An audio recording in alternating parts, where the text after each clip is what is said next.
And welcome to the What's in the Dungeon podcast. We're here as we are every week. Shit, I just dropped something. Okay. Sorry. Something on my desk dropped while I was trying to adjust your chat volume, Murph. We are here as we are every week, discussing the latest and greatest in tabletop.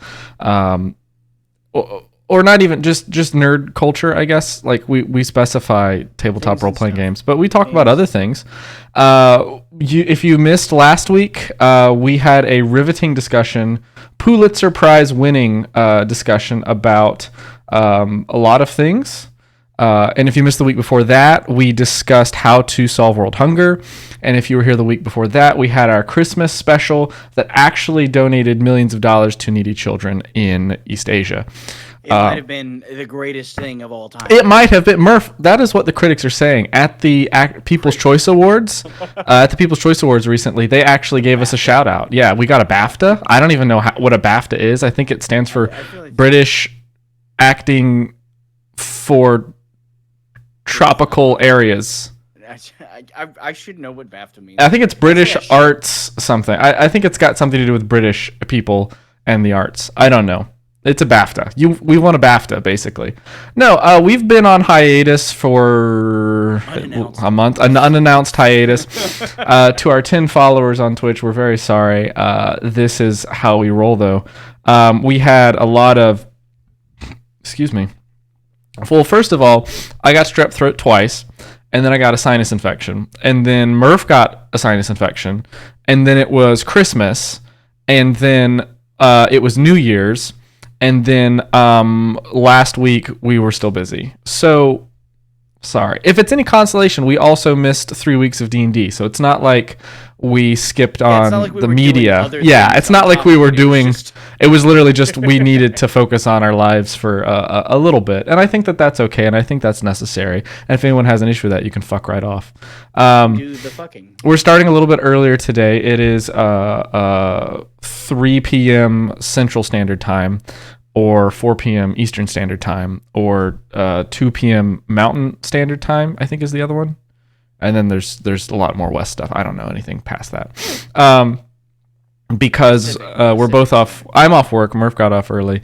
And we were like, let's make up for it by doing a 12-hour long stream, which I just decided and did not tell Murph about beforehand. Yes. Unfortunately, someone has barricaded your door now, Murph. You can't leave your room.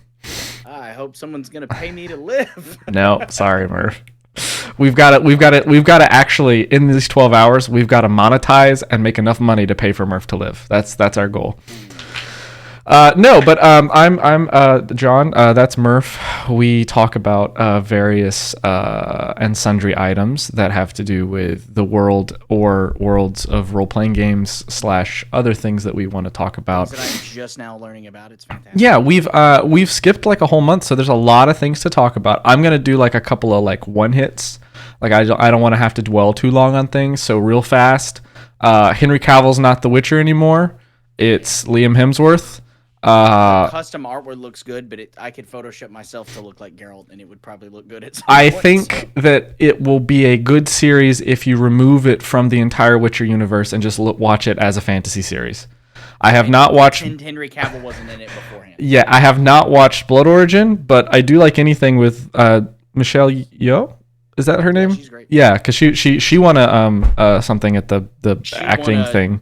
Critics' Choice Award. Was that it? It was like best actress in a film. I don't know. It was for the really Everything Everywhere All at Once, which is my favorite movie of all time now. Is it actually? It is actually my favorite movie. It is a very good movie. But I like anything A24 does. Sorry, I'm still a little bit snotty. So there's that topic. The next topic is anything else. Hasbro and Wizards of the Coast and D&D are going through a lot of shit right now because Hasbro, evidently someone leaked a document talking about their open gaming license and trying to reduce that. There's also now talk of requiring $30 a month subscriptions for D&D Beyond and then $30 per player. Which I think is absolutely the worst thing possible. I don't understand how it could be $30 a month on top. Now, answer me this: did it state that it would be $30 a month, and then you'd have access to everything, or $30 a month? No. Period, and then you have to buy the books on top of it. You have to buy the books on top of it. What you get access to is their really, really early access encounter maker, and then their not even existent map settings. So I know a lot of people are canceling their D&D 1 subscription or D&D Beyond subscriptions. I know a lot of people are upset. I kept with D&D Beyond because I like how it lets me share everything with people, but at the same time, now I'm like, if they're gonna make me pay $30 a month, I pay like $50 a year for like the extra tier. Like there's 2 tiers, but now I'm just gonna unsubscribe and go to Roll20 probably, because it's just as it's probably even more user friendly. It's just like it's one of those things that if you start off with one, you're more comfortable with it. So I start off with D&D Beyond, so I was more comfortable. But I mean, if they go to some type of weird subscription thing, I'm just gonna quit. I don't have time for that sort of thing, and I don't use.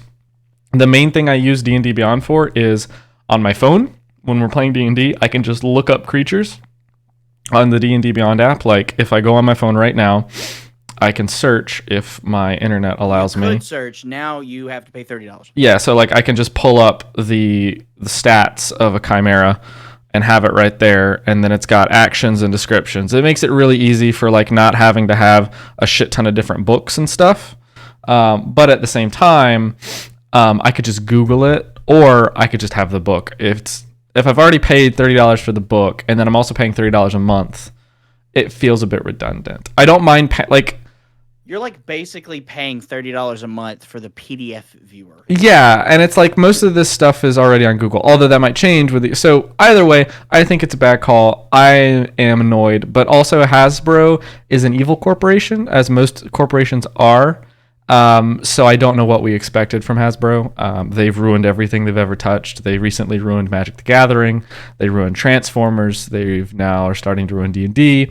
So really, I think what we should do is just go to Hasbro headquarters and demand satisfaction in the form of millions of dollars. Millions of dollars. I think that we are all owed just the stress of having to deal with thinking about like this OGL being restricted. It's very annoying. And I don't look, this is me. I don't want to switch to Pathfinder. I like D&D. Pathfinder's great, but at the same time, it's like a whole new set of rules I have to learn. And it is complicated. Like, it's probably only complicated to me because I haven't taken the time to learn a lot about it, like how Android phones seem complicated to me because I'm an Apple user. But at the same time, like they bragged about having the most complicated subclass out of every tabletop role-playing game, and I can't remember which one it is.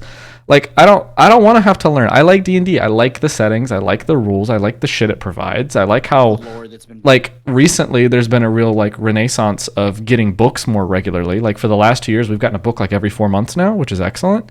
Whereas before it was kind of like trickling out. I think the pandemic really helped that, but helped fund that. Like people got into D&D and shit like that.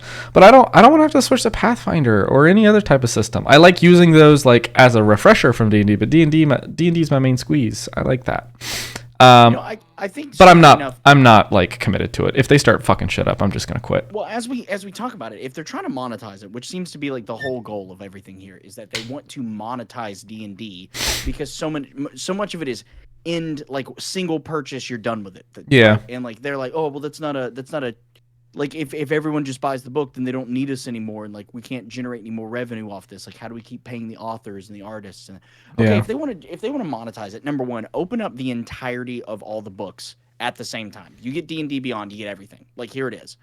At that tier, I could see charging $30-something a month. Yeah, I'd pay. I would probably pay. I'd pay over $100 a year for that because that's a lot of content. I mean, but the thing is, like, you don't use a lot of that though. Like a lot of the shit, but it'd be there if you needed it. Right, and it would be one of those things where it's like not like what they do with like video editors and stuff, where it's like, oh, you pay $30 a year, you get everything that's been released up to when you start. No, this is like $30 to $40 to $50. You get everything. As long as you're subscribing, you just every time a book drops, you get it. Congratulations, you have a PDF version of the book. And maybe like they have tiers and stuff, so like you get early access or extra shit. I don't know. Because if they're trying to bring new people in, it's hard to get new people to jump over a $30 paywall for nothing. But it's easier. Like it's forcing more people to. Oh yeah, yeah, it definitely is. And I think it's just. I don't know. I think they're really misunderstanding their player base. I feel like the only people like D&D already has kind of a high paywall to get over. Like if you want to be a DM, you can do it with like $50, but if you want to do it well and know what you're talking about, you need someone who has the books, or you just have to buy all the books for yourself. So like you have to buy at least 3 books right off the bat: the core set, the player handbook, the Dungeon Master's Guide, and the monster manual. Then you probably need to buy the second core set, which is Tasha's Cauldron of Everything, Xanathar's Guide to Everything, and Mordenkainen's Monsters of the Multiverse. And then there's like, if you want to look at different settings and shit, you can Google it and get some information. But like all these books are very helpful in my opinion. But I've bought them over the course of like longer than 5. Yeah, probably over 5 years now of buying them just at a certain amount of time or trying to get them on sale. Like only recently have I started like pre-ordering the ones that I want because they're expensive. Like the new one, the Dragonlance setting campaign is like $50. That's expensive for a book that has that many pages in it. It's expensive, especially for new people who want to get into it. So if you're already making them pay for that, and then you also want them to pay for a multi-tiered subscription model that charges out the ass in order to play with their friends who are 200 miles away, it's like, what? Like they're just going to go to some other system. They're going to go to Pathfinder, or they're going to go to Blades in the Dark or Monster of the Week, or all these other like really good, not as well fleshed out, but really good systems that you can get a lot of stuff accomplished with, and that are all able to be, well, I think for the most part, are still all able to be done on Roll20. Like Roll20 is a very versatile website, but the issue with the OGL is like if they really tighten up the OGL, then Roll20 might lose all the access to the D&D stuff that it has. And then you'll miss out like all these cool things that people put together. Like, I mean, we use those healing potion tokens when we play. That's not Wizards of the Coast. That's some rando who's like, let me make these healing potions. Some of the miniatures aren't done by Wizards of the Coast. Some of them are done by other companies. Some of the like Hero Forge. And, yeah. Potentially. I mean, they could probably get away with not, because they're just fantasy races. But like, I have a really lovely hand painted set of like the Deck of Many Things and Deck of Many Fates. It's like a dual thing you can get on Amazon. It's really cool. They're hand painted. They look lovely. But the Deck of Many Things is a very large item in D&D that like a lot of campaigns use.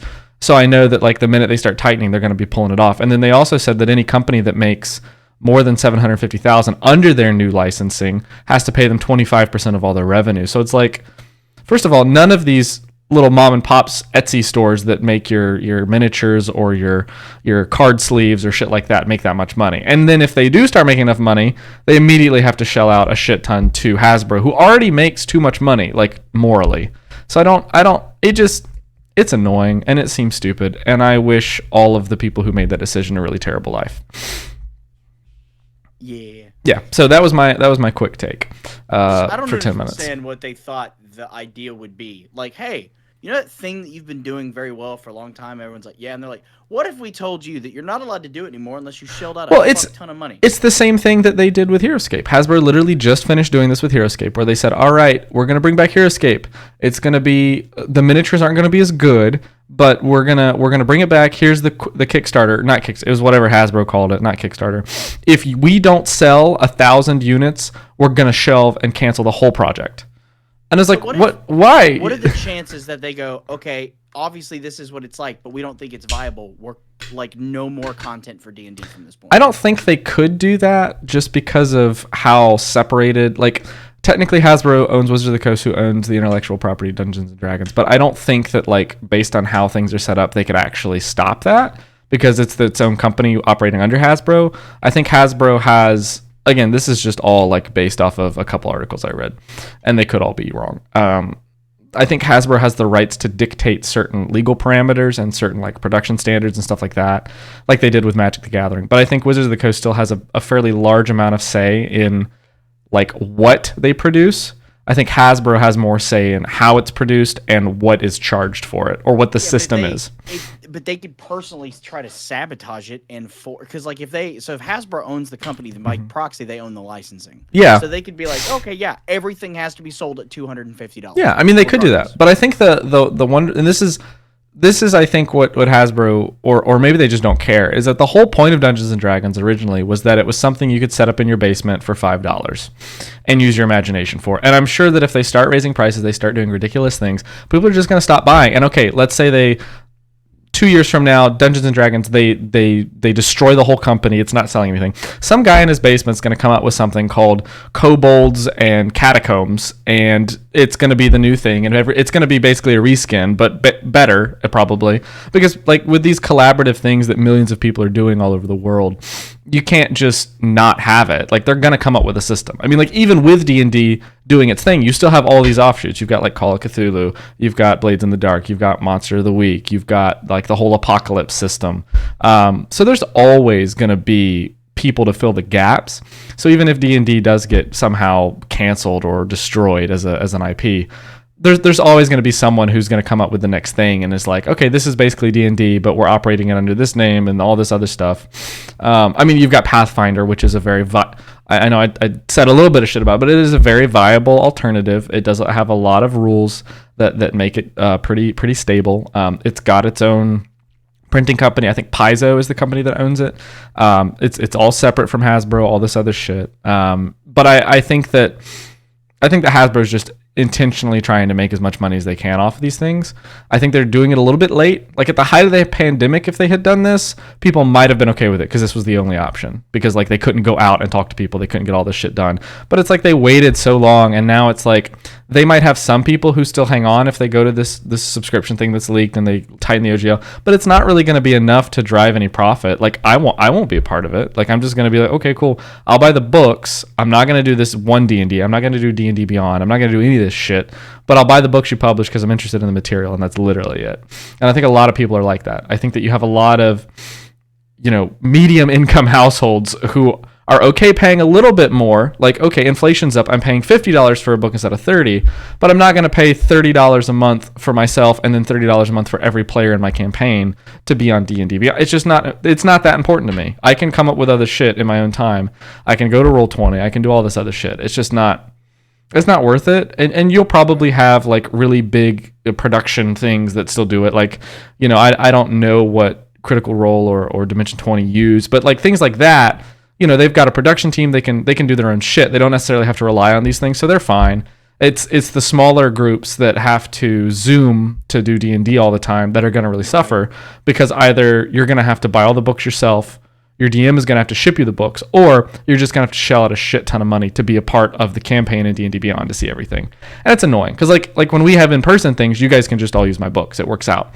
I don't mind. Like I don't even usually use the books. I use what's written and then like shit that I have on cards. It's not a big deal. But you have all these, huge groups that spawned because of the pandemic that are over Zoom or over Skype or over whatever else, FaceTime, I guess, that are really going to just die off. And I think that's where D&D Beyond has made its money already. It's these groups that you can just go out, and they run sales all the time. You can get a bunch of source books half off, like at least 3 months out of the year, which is excellent. You can send them to other people. You can gift them across accounts. You can.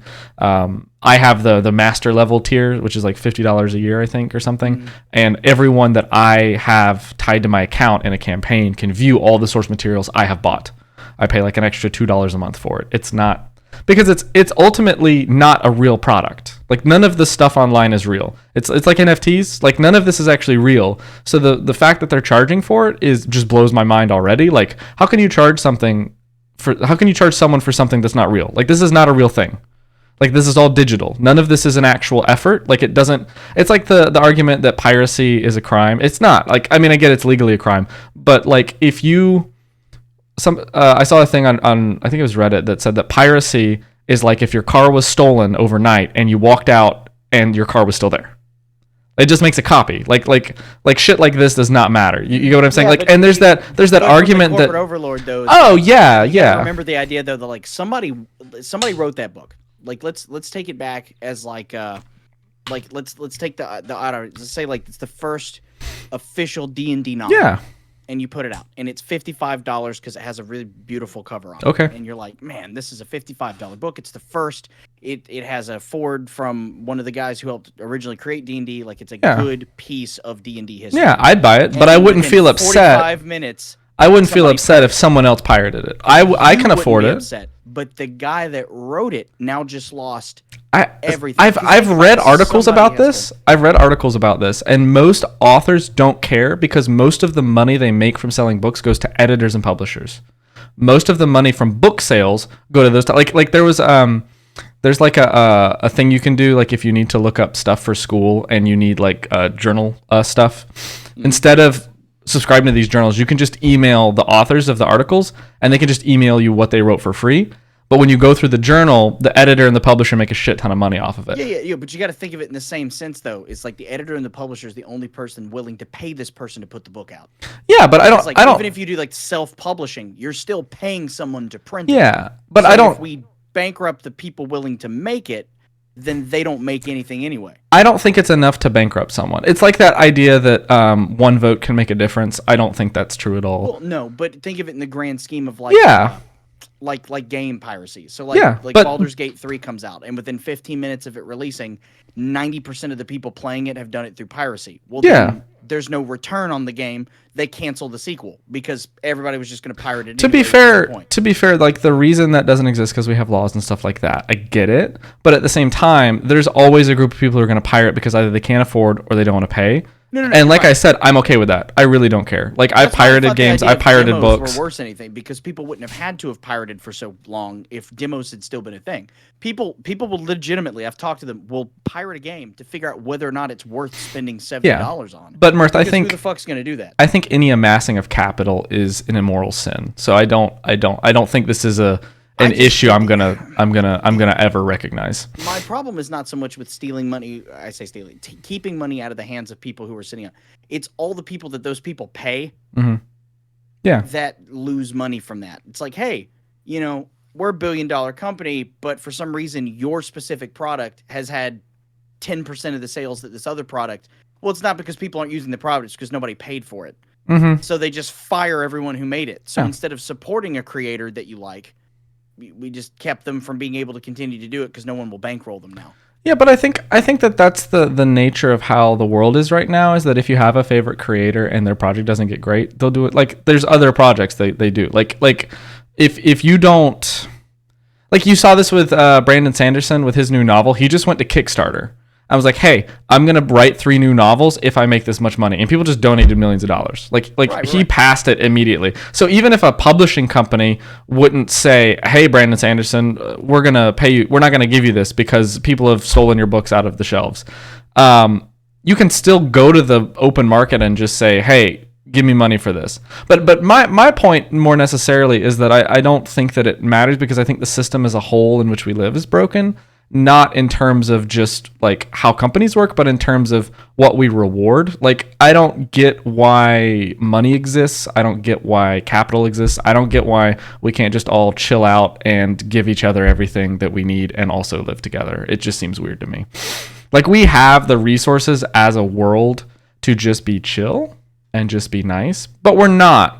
We're not. Well, there's the two spectrums of that. There's the people who want to amass everything, and then there's the people who don't want to work to amass anything, but then get mad when they have nothing. And that's the problem. And if we're talking perfect world, like everybody was chill, everybody was doing it, we would have to be cool with letting people who don't want to do anything die. The idea. No, I don't think so.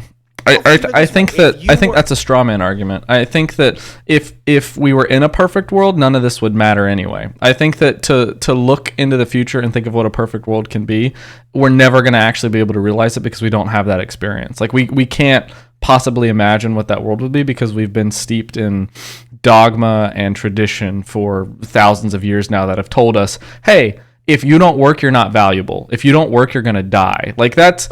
It's not work. It's providing something to the greater. Anything at all. Whether it be the ability to console someone when they're sad, or the ability to, to physically provide labor, or to be a doctor, or like anything. Any sort of service to your fellow person. But the issue is that there are genuinely people, and we've created these people. We perpetuate it. But there are genuinely people whose whole purpose is to make sure they do nothing. That's why crime exists. But see, I don't think that's true, Murph. I think that the reason people don't want to do anything is because that no matter how hard they work, their reward will never be as much as someone who was born into millions of dollars of wealth, and so they just decide, why wouldn't I just rely on this system? Why wouldn't I just rely on the system? What makes us different than a person that decides to not do anything anyway? Because I won't still wake up and go to work. There are some people who can accept the lower form of income of like not working. And I need to get things done and I need to figure things out. And I have stuff in my life I want to do. Now, that doesn't mean that those people don't have those things, but maybe they're mentally, beaten into a point where they just don't care anymore. Like if I woke up one day, systematic injustice thing comes from, because again, we perpetuate a group of people who believe that the only thing that they're either of value of to do, or whether they have no ambition because no one's ever shown them ambition. Like, there are groups of people who will never get it. Or if I want to stop this riveting discussion, I believe we've got a bot in our chat. Yeah, of course we would. I'm gonna just how do I get rid? You should be able to right click their name. Block button. Fuck. Bam. Yeah, they literally created their account 8 days ago. Nice. Or a robot did. Sorry, yes. How do I remove this from the chat? There should be a remove. Yeah, wait, if I click their name. I'm a report. Might as well. I think there's a way to clear the chat, and I'm just not very good at it. Chat settings. Terrorism is a thing that's awful.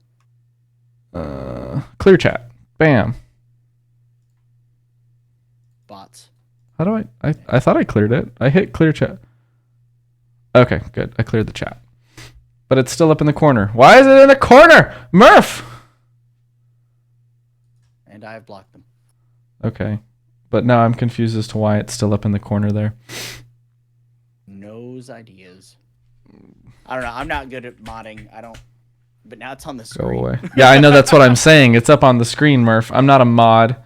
Podcast, go away. Go away.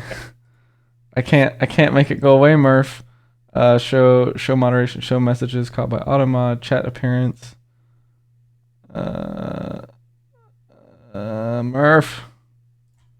Help. Let it be, my friend. Let it be. Mm-mm.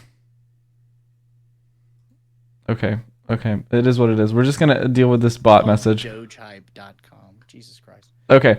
Anyway, so that's our quick take on life. Yeah. It's capitalistic society. Yeah.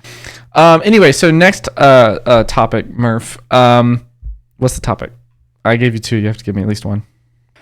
So I would like to talk about a recap of everything we've done since we've just finished the first arc. Okay, yeah. So basically, last week we had a fun little return to form. It'd been like 3 or 4 weeks since we'd played D&D. And we took a longer session. We probably played from like 12 to 6 or 7. It was like 7 hours. We started about 12:15 because we started eating and talking and bullshitting. So probably about 12:30. It was 12:30, and then we stopped playing at like 7:10-ish because then we went to dinner. So, which by the way, Grace is who I'm pretty sure screwed my stomach up. Well, Murph, you did have an ice cream stout. I didn't even finish it. I know, you hardly drank any of it, and then you had poutine, and then you had a sandwich. So it could have just been the ice cream stout paired with the gravy and cheese. Yeah, maybe. I don't know. It's just like it's 3 days now, and I'm still not feeling. You're still leaking like a sieve out of your butthole. No, not that bad. It's like got a leaky bum. Because you experienced the same thing because the whole lactose intolerance thing. You know that preemptive like bubble feeling that you get in your lower stomach. Yeah. Lower stomach bubbles. That's what I call it. Sure. Okay, thank you. I appreciate that. No, it's just been that. It's like not painful. It's just discomfort for like, and it feels like there's like a taste in my mouth that doesn't actually exist. Oh my God, Murph. You've got ghost taste. Ghost nut. Not ghost nut. We're not going to talk about ghost nut. Anyway, so yeah, we finished our first arc of the series. We made it to Level 5. Yeah, we did it. I Woo. say we did it. I was drug along We to did it. We it. did it. We really did it. So basically they fought a demon. I used the template of Yunagu, which you can find in Monsters of the Multiverse, and I got the miniature. It was really cool. Although I'm annoyed because they didn't get the tail, and I don't care enough to message the people on Amazon who sold it to me. So it's fine. It doesn't matter. It's honestly fine. Maybe he lost it in a bet with some other thing. And left him a gaping butthole. I mean, yeah, that's as is does. So they did some mucking around and killed a demon. That was pretty cool. They've basically, the party has kind of advanced to a point now where things are going to be a little bit more freeform in terms of like you have a very, very, very small view of the city that you're in, and I expect things to advance pretty quickly. I spent probably about 3 hours today writing out the second arc, and I think it's looking good so far. I want to see you guys try to do more things, like in terms of just like downtime. Like I don't want to tell you what to do, but at the same time, it is like a whole city. So like I was talking with Troy today. Been going to sleep and yeah, which is fine, but like I don't want you to feel like there's not other options. Like if you were like visiting a town you had never seen before, what would you do? Like what would you go out and try to find? But in defense, in a fantasy setting, run into is also, and I can imagine this gets worse with more people. But we've got 3 individuals playing, and there's a point where it's a lot of, especially, and I'm not, it's not a criticism. It sounds like a criticism. No, that's not the right word for it. My observation is that Josh gets frustrated when things feel to be moving from the path that feels like it would be related to the story. Because when Troy is like, oh, I'm going to go take, Titus, and I'm going to go to Otto's, and I'm like, I'm going to go look for stuff about my mom. He's like, I guess I'll just sit. Yeah, I think that's fine though. I always feel like we're boring him when we're doing our own. No, I don't think that's the case. I talked with Troy, Josh, and you separately, and I think that I challenged Troy with trying to be more 2-dimensional at least, because I feel like Titus is very 1-dimensional in terms of fighting and then doing his own thing. I also told Josh, hey, I get that your character's edgy and a warlock and shit like that, but you might not want to come across as a dick all the time. And I'm telling you, Murph, that as a fighter, you really shouldn't be using a weapon that only does a d6 damage. Murph. Fighters are one of the few cool classes that get martial weapons. They get all these cool things. Trident. Okay, yes. Like the most I can go. Okay, to and then you'll throw it. For single-handed. You'll throw it, and that's a dex roll. And dex is not your strength. There are so many other weapons. There's a great sword. All two-handed, and that's the problem. Is that my AC's base is based off of the idea. Yeah, but all I'm saying is 3 AC points. All I'm saying is there's a long sword that's a D8 that's only one-handed. There's a battle axe which is one-handed instead of a great axe. But there's other things to do things as our character would. Yes, I don't disagree. I'm just letting you know that as time progresses, you might need to up your weapon game as a fighter, because you're gonna get 3 to 4 attacks. Yeah. And you're gonna do 4 whole points of damage, and I'm gonna be like, I'm sorry, Murph. Like, I get it. I also wonder like how you're gonna work in this like samurai subclass into your character, because as it stands, like you do your fighting spirit, and that's cool and all, but like what is the future of the samurai subclass for Murph's character? So again, this is different because none of them. So. It's weird because the sailor subclass assumes that you're probably playing a rogue of some kind and sailor background. Right. And I'm just saving you from a bunch of internet people being angry. Mad at me. So when reading about it and stuff, like if you look through the book, all of it makes presumptions about the type of character you're probably playing. Even if you look at like the role your character bio, it's all like, I was born on the sea with a man with one leg, and it's all very plays into the character itself. And reading it, it's like, okay, so I'm gonna be a fighter. It's like, okay, well, there's not a lot of other subclasses of fighter that fit that parallel, because even swashbucklers, like under what is that? Either A swashbuckler is a rogue. Yeah. Mm-hmm. So and then swashbucklers is or pirates. Well, I'm not. I don't necessarily. So I think this is just an observation. I don't think you should get so hung up in your background. All I was saying was, what would be the story as to why Murph's character would become a samurai and why he would still hang on to this trident. I don't care. Like, if you want to keep using it, I don't care. I would just I would think. Like, what justification does it have in the sense of your character keeping it? Like think of Irben as a person and like why he keeps it. And if that's fine, and if you come up with that reason of, hey, this trident means a lot to me, I'm not gonna get rid of it, that's cool. But then you have to accept that you're just gonna keep dealing that really small amount of damage. So my whole motivation for picking that weapon in the first place was, number one, obviously trident is associated with sea, but also because fishing was used with a trident before it was a weapon. Yeah. So the idea was thousands of years ago. Thing for them because fishing, like nets and tridents, were like a combo people did. Yeah. So yeah, I was like, I should have gone gladiator background because that would have made more sense. It's okay. Like, we can work stuff into the story. I think that as far as like what I could see tripping you up is overthinking things sometimes. Yeah. In terms of like, I have like, I know what my issues are. Like, as a DM, I've watched way too many playthroughs and listened to way too many podcasts to come into this and not expect some type of grand story of adventure and heroism that spans eons. So like, I have to watch myself because I'll start to either try to prod people into doing things that I want them to do, or I'll start to get disappointed that like they just want to kill stuff. And I'm like, okay, that's fine. So I get like this like narrative in my head that I want people to follow, and I struggle with just letting them do what they want. But at the same time, I don't want to go to the complete opposite and y'all just like go through 20 levels of killing stuff and no story, and also all you ever did was kill stuff and buy stuff and go to sleep, and kill stuff and buy stuff and go to sleep.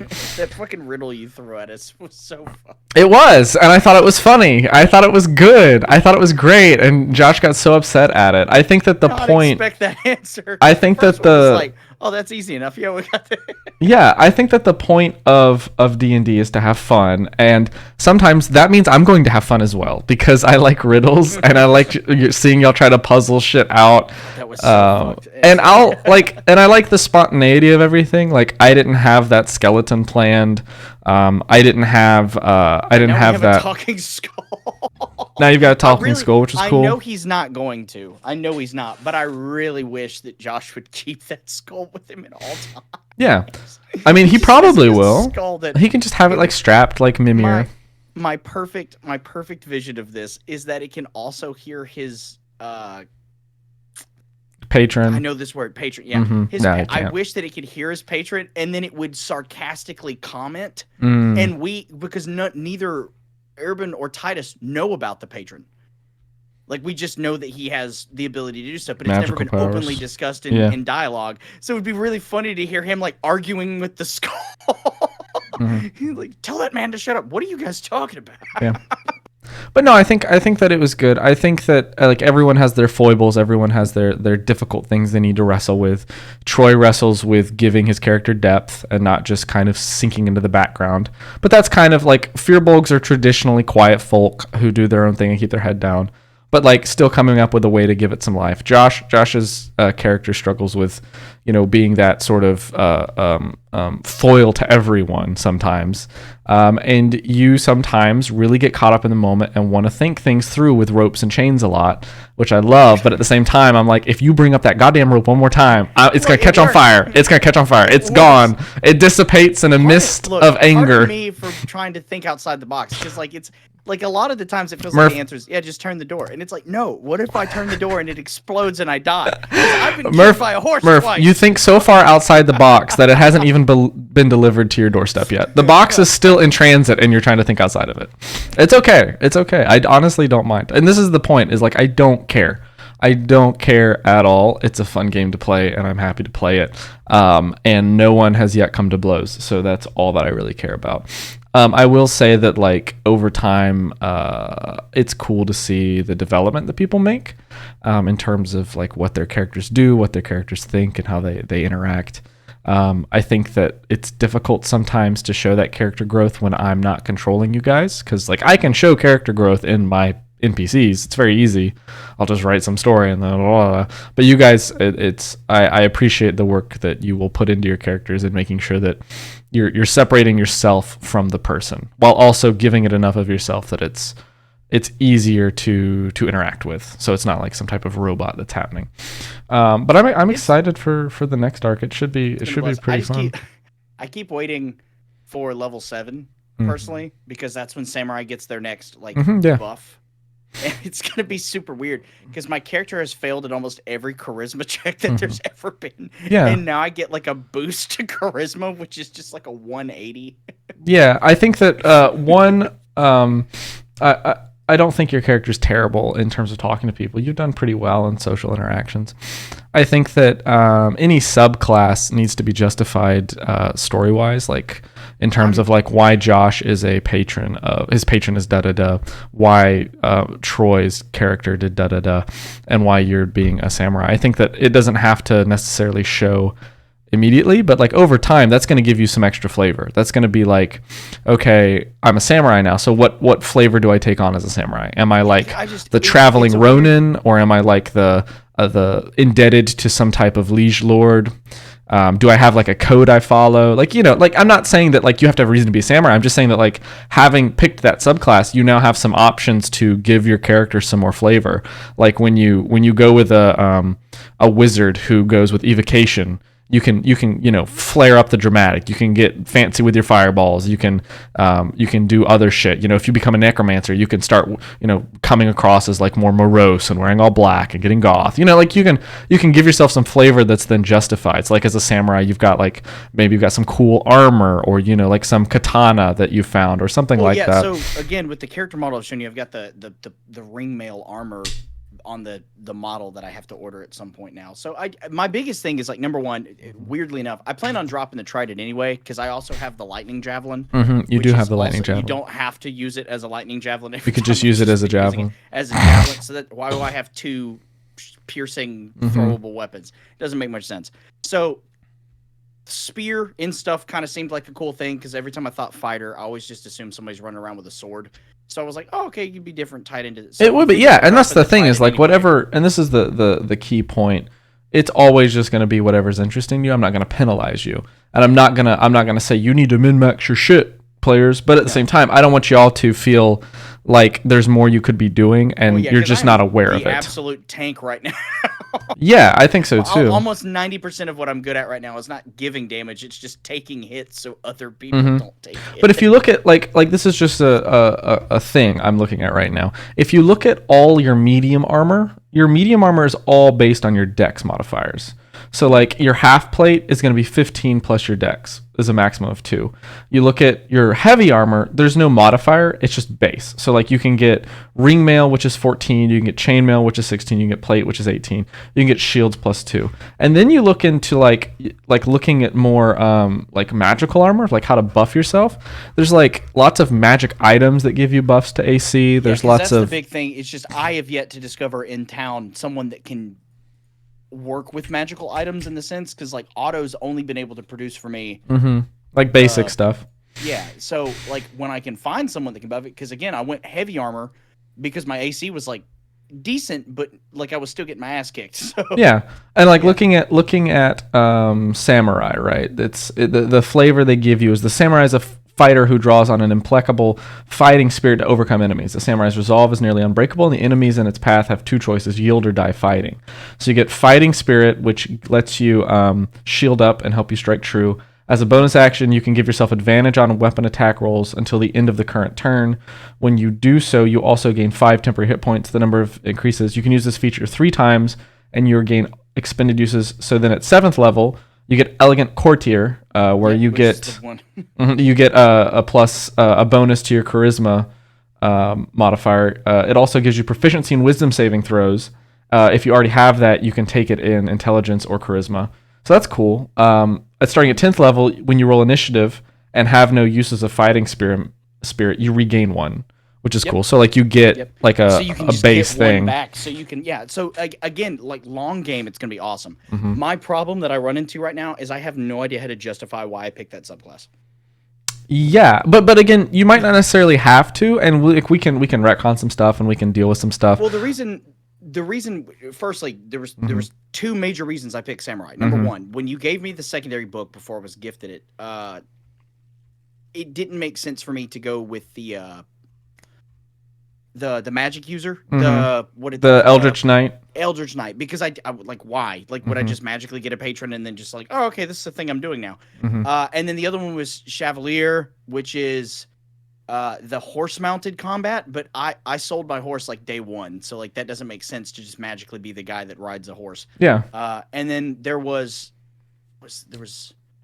Champion, which was cool. Yeah, I mean, there's a couple, but those were very basic. Yeah, like the bonuses to them were like, yeah, you can do a thing. And I was like, okay. So out of all of them, Samurai had the most perks that felt pertinent to what I was doing at the time for the character I was building. So it was like, oh yeah, just do Samurai. But like in the grand scheme of things, it's like, did I just wake up one day with like a ponytail and like armor? No, I think that's just the title, and I think we're using the word samurai to mean something that we know that might not exist in the world.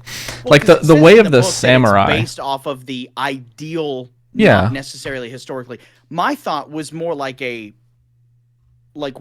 wandering swordsman, in the sense of so like you said with like Ronin, is the idea that it's a person that travels around and either does specific services for hired hands or is on like a quest of swordsmanship. And my thought was just like a traveling warrior who has honed their skills in a specific thing and has their own code of honor. Like that is their whole purpose. Yeah, I like that, but I think that I wouldn't get so, like I said, I wouldn't get caught so up. I'm having a conniption. I wouldn't get so caught up in trying to figure out overthinking can be an enemy as well as an ally.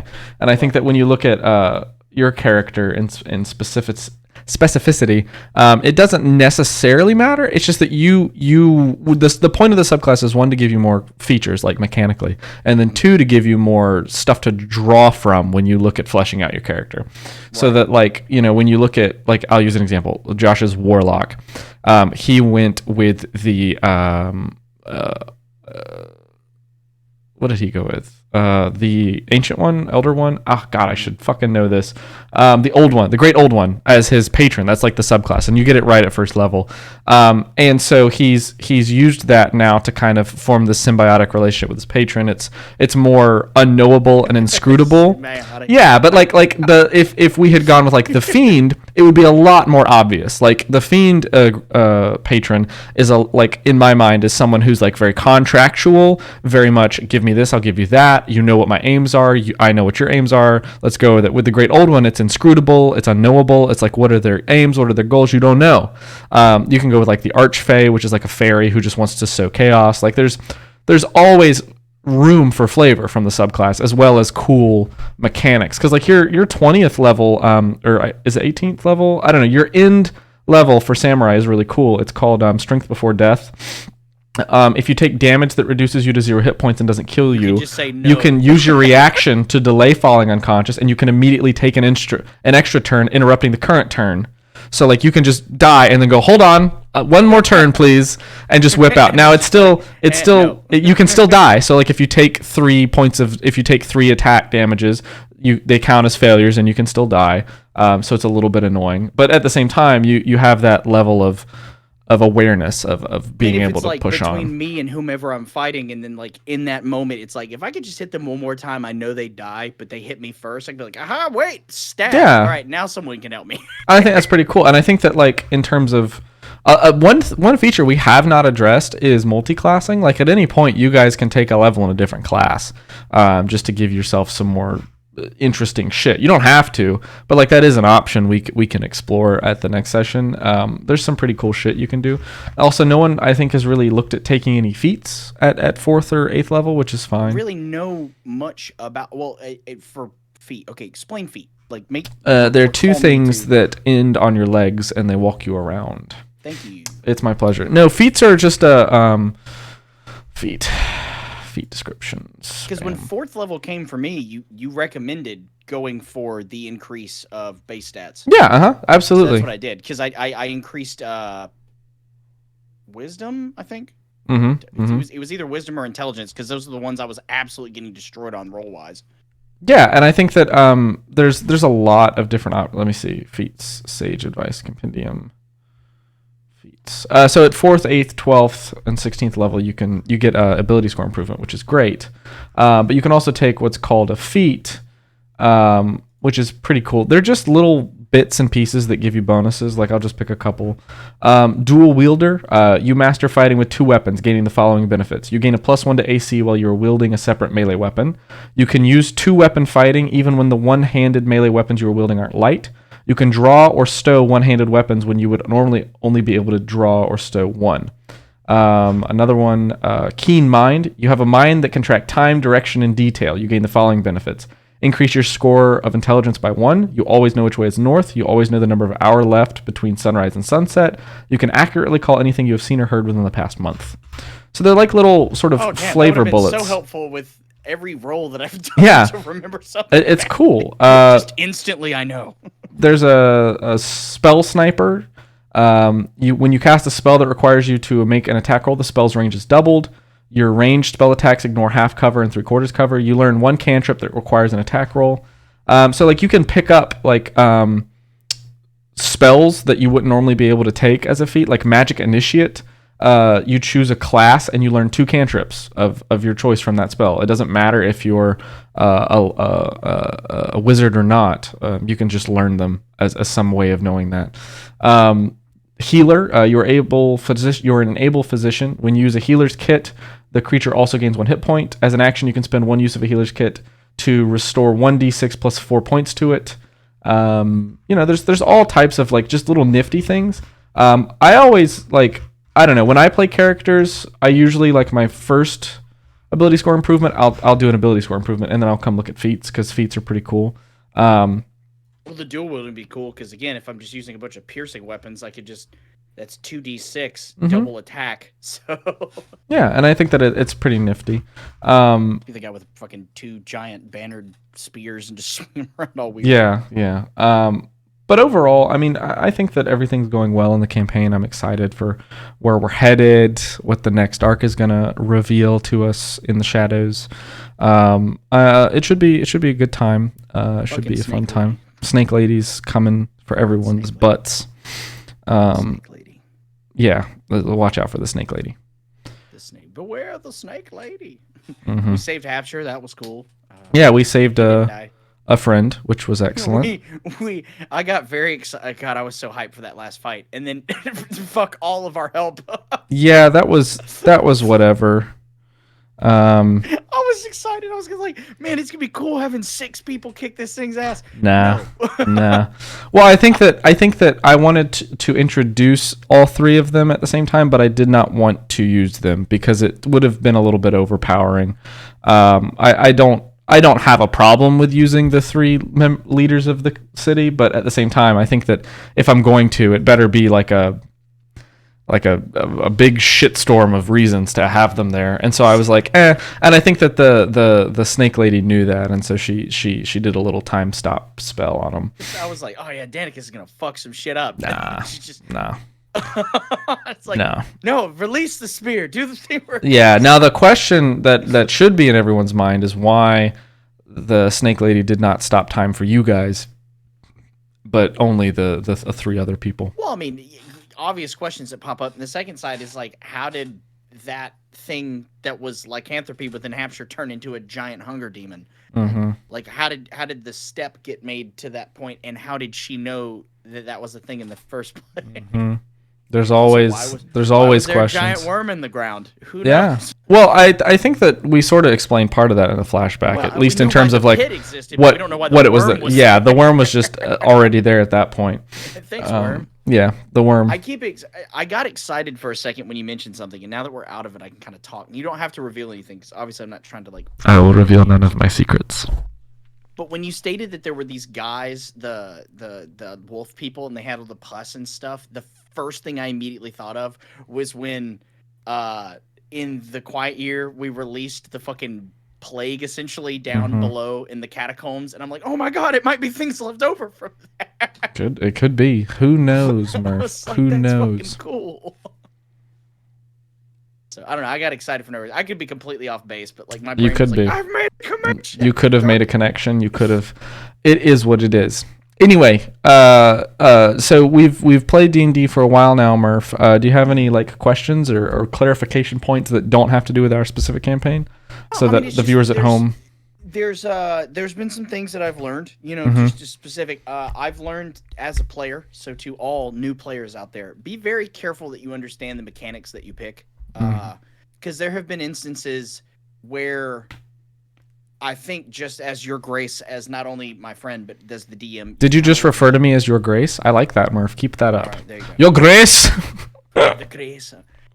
There have been specific things that I've been, like, I have to catch myself on from doing incorrectly. I've also been using blind fighting. I'm pretty sure wrong. How so? Because blind fighting specifically allows you to see unseen enemies within specific parameters. 10 feet. But I don't think it's right. But I had permission to see that 35-foot radius when he was there, and I was like, I don't know if it's supposed to work like that. Yeah. The other one specifically that I get along is dark vision. We just keep going. Oh, we have dark vision. We can see, but according to that, like, dark vision is also apparently a spell. Yeah, but you can cast that on people who don't have dark vision. Yeah, apparently, and they have to be willing. Apparently. Yeah. So yeah, you have dark vision. You can see in darkness. You can see in non-magical darkness. That's the caveat. So like if you cast the spell darkness, it overrides your dark vision. And then also unless you have a spell that will dispel magical darkness, like it's very specific type of darkness. Like if we were gonna do it, I feel like blind fighting would have been a really cool thing for a monk. Yeah, because you could like do the thing around. Yeah, so like it'd be like, put the bandana on and I will say this. Like I have mentioned this multiple times before. If we get to a certain point and you guys are like, why did I pick this? I don't mind going back and changing things. Like I'm not gonna penalize you for not knowing what you picked when we first started playing. Because like Josh, with the warlock, you pick your subclass immediately. You pick your patron immediately, and with the warrior or fighter, you pick your fighting style at level 2, and with the artificer, you pick your subclass at level 2 or 3. So like everyone has to make these big decisions early on, and I don't want to penalize people. Like, hey, okay, maybe I didn't mean to pick blind fighting. Maybe I meant to pick dual fight. I don't know. I will need some type of justification in game for that change, but at the same time, I'm not going to go, no, you can't change anything. And there's I think there's even a caveat in the player's handbook where at 4th level, when you take an ability score improvement, you can, or 8th or 12th or whatever, you can change your fighting style to something different. You can't change your subclass that easily, but I think it does allow you to swap out your fighting style as like a way of just like, so hey, I can swap from blind fighting to dual fighting or dual weapon fighting. Dual weapon fighting, but also dual wielding is a feat. It is, yeah. But so for people, I guess if you wanted to do blind fighting and dual wielding, or if you're a rogue who doesn't get dual weapon fighting as a feature, or what's the not archer, hunter? Is it a hunter? A ranger? Ranger is the class. Everyone calls them something different. If you're a ranger and you want to specialize in like swords instead, like the feats provide versatility. So like I said, like if you are a fighter who has no spells, you could take magic initiate and get 2 cantrips from a certain class.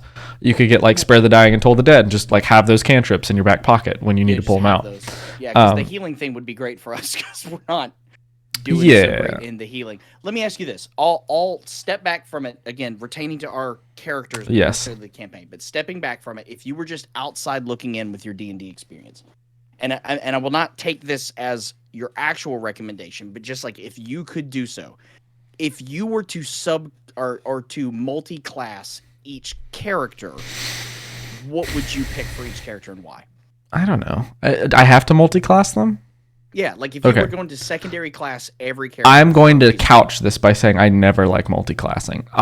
When I play characters, really? I never multi-class because I want to get that 20th level feature and be like, boss bitches, yeah. Because at 20, if you take a level in another class, it counts as a level still. So you have a maximum of 20 levels your character can take. At the 20th level for 10 and 10 with each. Exactly. Or you could do 19 and 1. but that one level, like fighter at 20th level gets their 4th attack.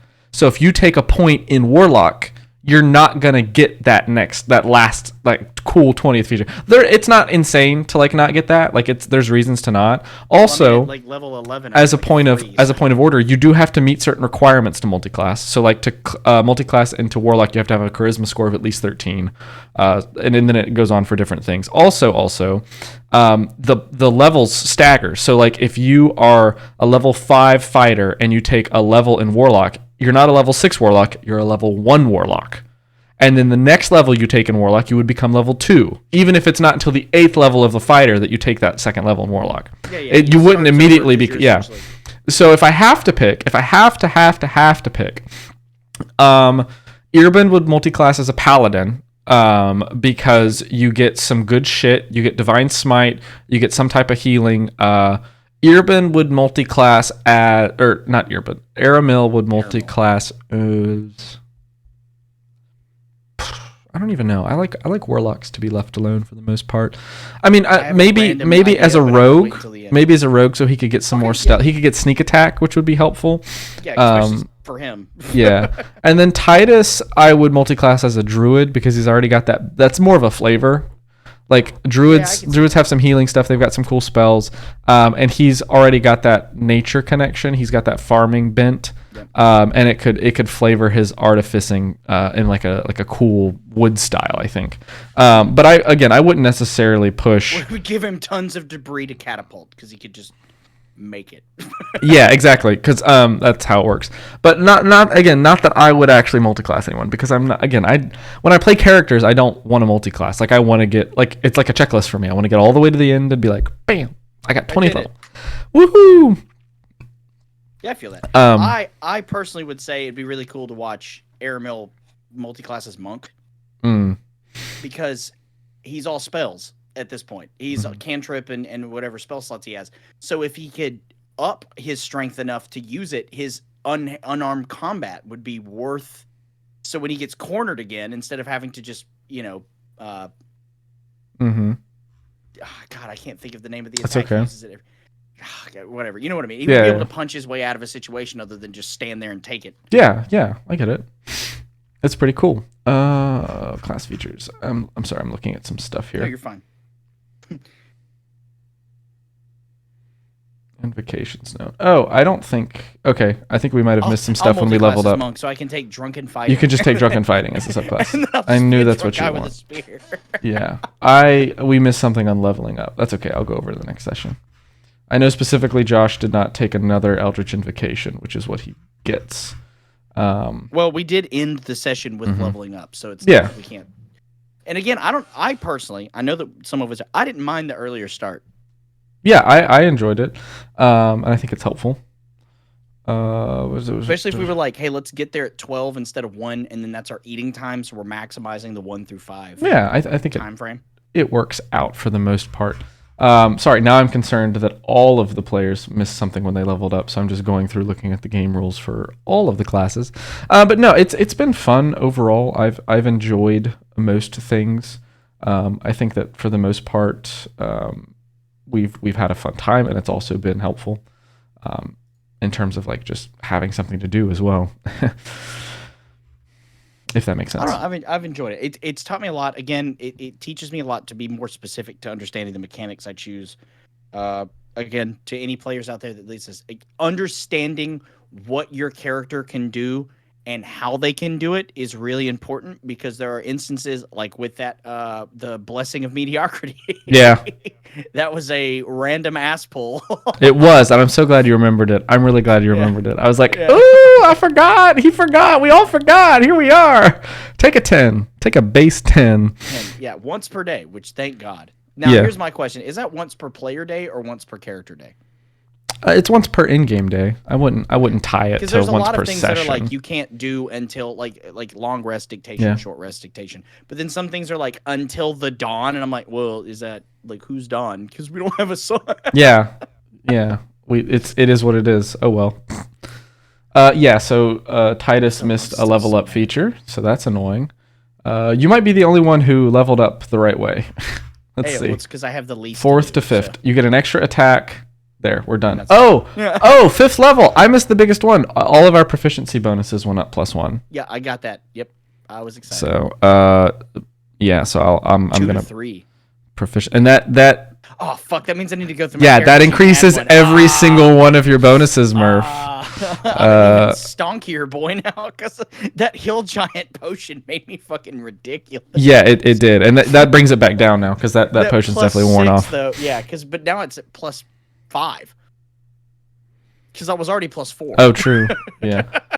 I'm out here just punching trees and shit. Yeah. And then let's see, Warlock. Let me make sure Josh didn't miss anything with his. Yeah, he was supposed to get.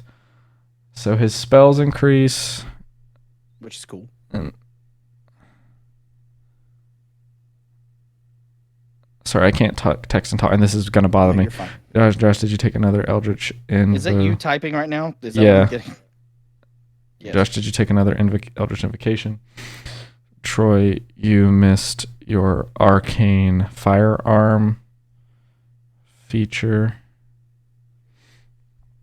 It's okay. We'll go over it. We'll go over it all Sunday. And then, yeah, Josh's spell slots go up. He gets third level stuff.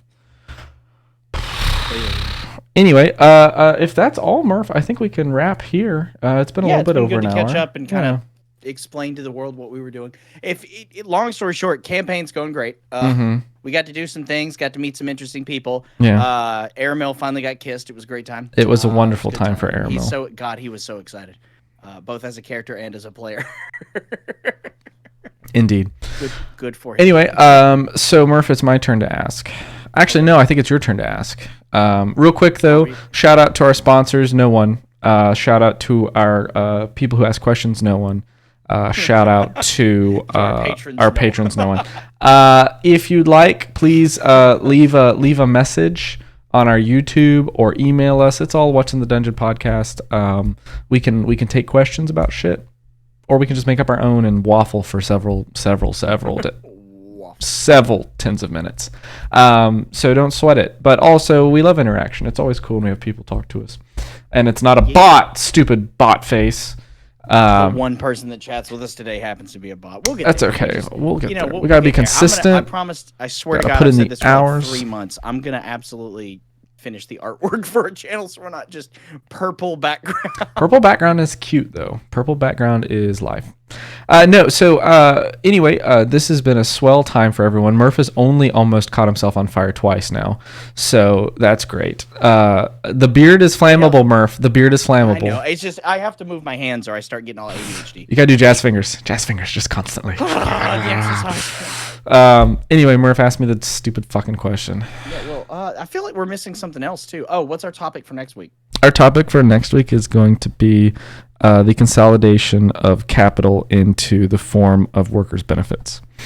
No, I think the topic next week is going to be let's do. You know what? I'm gonna make it a random topic. I'm gonna say let's talk about our favorite side scroller game. Side scroller. Mm-hmm. So like how Mario operates. Yeah. Side scroll. But I mean, there's lots of other ones. There's like Mega Man. There's Blasphemous. There's Castlevania. I think is technically one. And that's okay. Like we can go vintage. We can go retro. We can go new age. We can do whatever. Technically, I think Darkest Dungeon is even a side scroller because it's like it follows a path. Like games like Hollow Knight and stuff. But it's weird because they've subcategorized it from side scroller to like Castlevania is called. Like Metroidvania. Yeah. Style game. So I'll do let's say this. I'll do side scroller / Metroidvania because you're right, that is a pretty big one in terms of like craziness. Because it's still considered a side scroller, but it's like side scrollers like traditionally are just linear. It's like get from A to B and then you're done. Yeah. But games like Splunky are technically like RPGs within a side scrolling kind of I don't know, it's hard to explain. Steam World Dig, shit like that. Yeah. Terraria is technically Terraria, yeah. Anyway. Yeah, we'll get there. But yeah, thanks for telling me. John, it was good to talk to you, but now I must ask the sacred question. John, my friend, my ally, my companion, my dungeon master. I'm not ready. What the fuck's in the dungeon?